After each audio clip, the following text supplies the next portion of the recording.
ಕಿಪ್ಪಿ ಕೀರ್ತಿ ಅವರೇ, ಈಗಂತೂ ಕರ್ನಾಟಕದ ಮನೆಗಳಲ್ಲೂ ಪ್ರತಿಯೊಂದು ಫೋನಲ್ಲೂ ಇನ್ಸ್ಟಾಗ್ರಾಮ್ ಓಪನ್ ಮಾಡಿದ್ರೆ ಕಿಪ್ಪಿ ಕೀರ್ತಿ ಅವರೇ ಹಾಯ್ ಜನರೇ ಅಂತ ಬರ್ತಾರೆ. ಸೊ ಈ ರೀಲ್ಸ್ ಎಲ್ಲ ಮಾಡೋದಕ್ಕಾಗಿರ್ಬೋದು, ಇವಾಗ ಸಿನಿಮಾಗಳಲ್ಲೆಲ್ಲ ಆಕ್ಟ್ ಮಾಡ್ತಿದ್ರೆ ಯಾರು ನಿಮ್ಗೆ ಇನ್ಸ್ಪಿರೇಷನ್ ಅಂತ?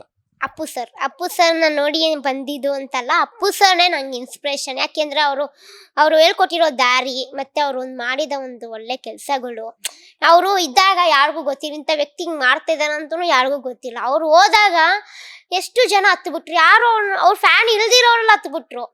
ಆ ಥರ ಒಂದು ಅಳೋ ಒಂದು ವ್ಯಕ್ತಿನ ಮಿಸ್ ಮಾಡ್ಕೊಂಡಿದೀವಿ ಅಂತ ಒಂದು ಅಳೋ ವ್ಯಕ್ತಿನ ನೋಡಿದಾಗ, ಇವ್ರನ್ನ ನೋಡಿದಾಗ ನನಗೊಂಥರ ಆಶ್ಚರ್ಯ ಆಗೋಯ್ತು. ಏನಪ್ಪ ಇಷ್ಟು, ನನಗೆ ಮುಂಚೆಯಿಂದ ಅವ್ರ ಫ್ಯಾನೇ ನಾನು, ಬಟ್ ಏನಪ್ಪ ಈ ವ್ಯಕ್ತಿನಗೋಸ್ಕರ ಎಷ್ಟು ಜನ ಹಿಂಗೆ ಕಲ್ತಿದ್ದಾರೆ. ನನಗೂ ಎಲ್ಲರೂ ಹೇಳ್ತಿದ್ರು, ನಮ್ಗೆ ಅಪ್ಪು ಸರ್ ನಾವು ಫ್ಯಾನ್ ಅಲ್ಲಪ್ಪ, ನಾವು ಅವ್ರ ಫ್ಯಾನ್ ಇವ್ರ ಫ್ಯಾನ್ ಅಂತಲೂ ಹೇಳ್ತಾ ಇದ್ರು. ಸೊ ಹಂಗೆ ಹೇಳ್ತಿರೋವ್ರೆ ನನ್ಗೆ ನೋಡಿರೋ ಪ್ರಕಾರ ನನ್ನ ಜೊತೆಲಿ ಇರೋರೆಲ್ಲ ಹತ್ಬಿಟ್ರು, ಎಲ್ಲರೂ ಹಾಕ್ಬಿಟ್ರು ಸ್ಟೋರಿ. ಅವ್ರದ್ದು ಬರ್ತ್ಡೇ ಬಂದಾಗೂ ಹಾಕ್ತಾರೆ, ಅವರು ಏನೇ ಬಂದಾಗ ಹಾಕ್ತಾರೆ. ಸೊ ಆ ಥರ ವ್ಯಕ್ತಿ ಆಗಿದ್ದಾರೆ ಅಂದಾಗ ಅವ್ರನ್ನ ಇನ್ಸ್ಪಿರೇಷನ್ ತಗೊಳ್ಳೋದು ತಪ್ಪೇ ಏನಿಲ್ಲ. ಅವರೇ ರಿಯಲ್ ಹೀರೋ. ಈ ರಿಯಲ್ ಆಗಿ ಅವರೇ ಇನ್ಸ್ಪಿರೇಷನ್, ಅವ್ರು ದೇವ್ರು ಆಗ್ಬಿಟ್ಟವ್ರು. ದೇವ್ರು ಎಲ್ಲರೂ ಆಗ ಸಾಧ್ಯನೇ ಇಲ್ಲ. ಅವ್ರು ಆಗಿದಾರಂದ್ರೆ ಅದು ಏನೋ ಒಂದು ಅವರಲ್ಲಿ ಏನೋ ಒಂದು ಪವರ್ ಇದೆ ಅಂತ ಅರ್ಥ. ನಿಮ್ಮ ಫ್ರೆಂಡ್ಸ್ ಎಲ್ಲ ಹೆಂಗಿರ್ತಾರೆ? ನೀವು ಯಾವಾಗ ಹೊರಗಡೆ ಟ್ರಿಪ್ ಎಲ್ಲ ಹೋಗ್ತಾ ಇರ್ತೀರಾ? ಹೆಂಗಿರ್ತಾರೆ? ರೀಲ್ಸ್ ಮಾಡಿದಾಗ ಈ ರೀಲ್ಸ್ ಮಾಡು ಅಂತಾರ, ಇಲ್ಲ ಅಂತಂದ್ರೆ ಈ ಬೇರೆ ಬೇರೆ ಸಾಂಗ್ಗಳೆಲ್ಲ ಕೊಟ್ಬಿಟ್ಟು ಇದಕ್ಕೆಲ್ಲ ರೀಲ್ಸ್ ಮಾಡು ಅಂತ ಹೇಳ್ತಿರ್ತಾರೆ. ಎಷ್ಟು ಸಪೋರ್ಟಿವ್ ಆಗಿದ್ದಾರೆ ನಿಮ್ಮ ಫ್ರೆಂಡ್ಸ್ ಎಲ್ಲ? ಅಂದ್ರೆ ನನಗೆ ಸ್ಕೂಲ್ ಫ್ರೆಂಡ್ಸ್, ನನ್ನ ಫ್ರೆಂಡ್ಸ್ ಶರಣ್ಯ, ಅವಳು ಈಗಲೂ ಲವರ್ ಬಿದ್ದಾಗಲೂ ಅವಳು ಬೈದಿದ್ಲು. ನಿಂಗೆ ಅಂದ್ರೆ ನಿಂಗೆ ಅವನ ಮುಖ ನೋಡಿದ್ರೆ ನಂಗೇನು ಅನ್ಸಲ್ಲ, ನಿನ್ನ ನೋಡ್ಕೊಂತಾನೆ ಅಂತ ನಂಗೆ ಅನ್ಸಲ್ಲ, ನೀನು ಇದು ಮಾಡಬೇಡ ಅಂತ ನಾನು ಅವಳಿಗೂ ಒಂದು ಮಾತು ಬೈದಿದೆ. ಬೈದಾಗ ಅವಳೊಂದು ಸೇರಿ ಬಿಡಮ್ಮ, ನಿನ್ನಿಷ್ಟ, ನೀನು ದೊಡ್ಡವಳಾಗಿದ್ದೀವ, ಸ್ಟಾರಮ್ಮ, ನಮ್ಮ ಮಾತಲ್ಲಿ ಕೇಳ್ತೀಯ ಅಂತ ಮಾತಾಡಿದ್ಲು.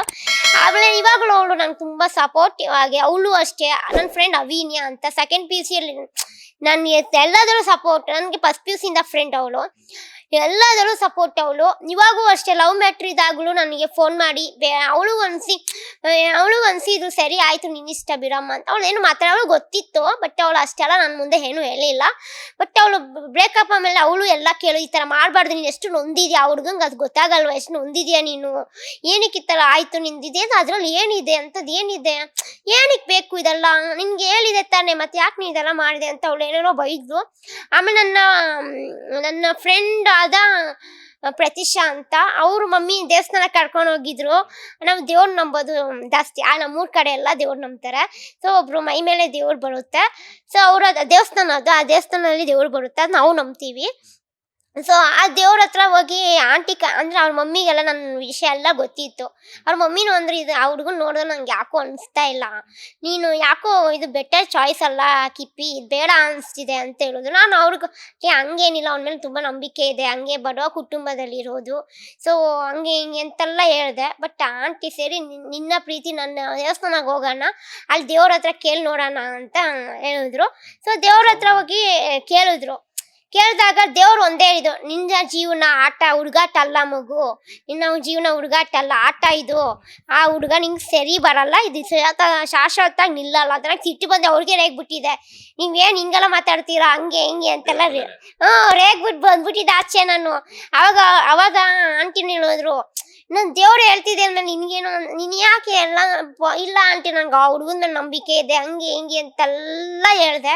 ಬಟ್ ಇವಾಗ ಆಂಟಿ ನಿನ್ಗೆ ಗೊತ್ತಾಯ್ತಾ, ದೇವ್ರ ಮುಂದೆ ಯಾವ ನಂಬಿಕೆನೂ ಅಲ್ಲ, ದೇವ್ರ ಆಟದ ಮುಂದೆ ಯಾವುದು ಅಲ್ಲ.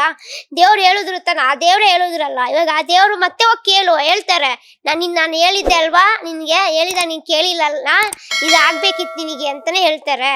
ಸೊ ನಿನ್ನ ಜೀವನ ಇನ್ನು ಮುಂದೆ ಸುಖಿ ಆಗುತ್ತೆ, ತಲೆ ಕೆಡಿಸ್ಕೋಬೇಡ, ಆಗಿದ್ದಾಯ್ತು. ಇನ್ನು ಮುಂದೆ ಲವ್ ಮಾಡೋ ಹಾಗಿದ್ರೆ ಫಸ್ಟ್ ತಿಳ್ಕೊ, ಸೋಷಿಯಲ್ ಮೀಡಿಯಾದಲ್ಲಿ ಹಾಕೋದಲ್ಲ. ಏನು ಮದುವೆ ಆಗಬೇಕಿದ್ರೆ ನಂಬಿಕೆ ಇದ್ದರೆ ಮದುವೆ ಆದಾಗ ಮಾತ್ರ ಹಾಕ್ಬೇಕಿರೋದು. ನೀವು ಸೋಷಿಯಲ್ ಮೀಡಿಯಾದಲ್ಲಿ ಹಾಕಿದ್ರೆ ಏನು ತಪ್ಪು.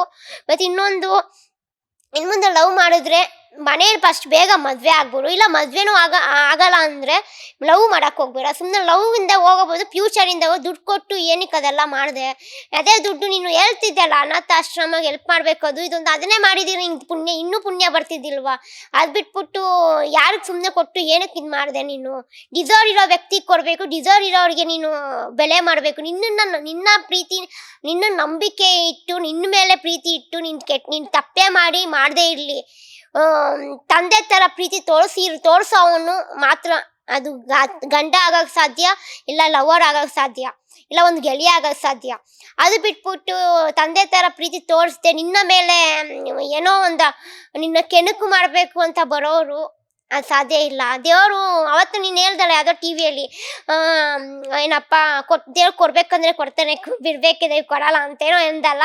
ಅದೇ ಥರ ನೀನು ಆಗಿದ್ದು ಅಂತ ಆಂಟಿ ಅಷ್ಟಲ್ಲ, ಮೊನ್ನೆ ಅವ್ರ ಮನೆಗೆ ಹೋದಾಗ ಇಷ್ಟೆಲ್ಲ ಮಾತಾಡಿದ್ರು. ಸೊ ಆಂಟಿಗೆ ನಾನು ತುಂಬ ಸಪೋರ್ಟ್ ಮಾಡ್ತಾರೆ. ಸೊ ಆಂಟಿಗೆ ನಾನು ಯಾವಾಗೂ ಮಗಳಾಗೇ ಇರ್ತೀನಿ. ಮತ್ತು ಅವ್ರ ಮಗಳು ನನಗೆ ಬೆಸ್ಟಿ ಫ್ರೆಂಡು. ಸೊ ನಾನು ಯಾವಾಗ ಅವಳನ್ನ ಬಬ್ಬು ಅಂತ ಕರೀತಾಳೆ. ಸೊ ನಾನು ಅವಳ ಚಿನ್ನು ಅಂತಲೇ ಕರೀ, ಪಿಂಕಿ ಅಂತ ಹೆಸರಿಟ್ಟಿದ್ದೆ, ಚೆನ್ನಾಗಿ ಅವಳಿಗೆ ಸೂಟಬಲ್ ಆಗಿಲ್ಲ. ಅದಕ್ಕೋಸ್ಕರ Chinnu, I love you Chinnu. Latest ಹಾಗೂ ಇಂಟ್ರೆಸ್ಟಿಂಗ್ ಸುದ್ದಿಗಳಿಗಾಗಿ ಬಾಸ್ ಟಿವಿ ಕನ್ನಡ ಚಾನೆಲ್ನ ಸಬ್ಸ್ಕ್ರೈಬ್ ಮಾಡಿ. ಹಾಗೆಯೇ ಬೆಲ್ ಐಕಾನ್ ಪ್ರೆಸ್ ಮಾಡಿ. ಇದರ ಜೊತೆಗೆ ಫೇಸ್ಬುಕ್, ಇನ್ಸ್ಟಾಗ್ರಾಮ್, ಎಕ್ಸ್ನಲ್ಲೂ ಮಿಸ್ ಮಾಡದೆ ಫಾಲೋ ಮಾಡಿ.